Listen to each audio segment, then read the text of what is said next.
এক দল বানিয়েছে ওই যে এনসিপি, তারা আবার সব জায়গায় যায়, এদের চাঁদাবাজি মাস্তানি আজকে মানুষের জীবনে নাবিশ্বাস উঠেছে। এবং আজকে গোপালগঞ্জে যে তার যে ন্যাক্কারজনক ঘটনা ঘটলো, তো এদের কারণে আজকে প্রায় 60-70 প্রাণ ঝরে গেল। এবং আরো যারা আহত তাদের অবস্থা খুব আশঙ্কাজনক। ধারণা করা হচ্ছে যে 15 জনের মতো বোধহয় মৃত্যুবরণ করবে। আমি এর তীব্র প্রতিবাদ জানাচ্ছি। এবং সারা বাংলাদেশে আমাদের যারা গণতন্ত্র এবং স্বাধীনতা বিশ্বাস করে, যারা মানুষের অধিকারে বিশ্বাস করে, যারা গণতন্ত্রে বিশ্বাস করে, প্রত্যেকে আমি অনুরোধ করবো যে এই দুঃশাসনের অবসান ঘটানোর জন্য আজকে এই ছাত্র হত্যা করে আজকে ইনুসের হাত ছাত্রদের রক্তে রঞ্জিত, এবং তাদের আন্দোলনের নামে যারা জীবন দিয়েছে সবগুলি হচ্ছে ইনুসের মেটিকুলাসলি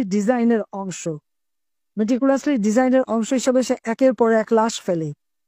আজকে যদি আমি প্রশ্ন করি, এই যে আবু সাইদের হত্যা নিয়ে এত কথা টেলিভিশন আপনি দেখলেন, বুক পেটে দিল, তাকে গুলি করা হলো, তার পোস্টমর্টম বা ফরেন্সিক করা হয় না কেন? সেটা করা হলে দেখা যাবে যেগুলি পরিকল্পিত হত্যাকাণ্ড। শুধু ক্ষমতায় গেলে লাশ ফেললে সরকার পড়বে,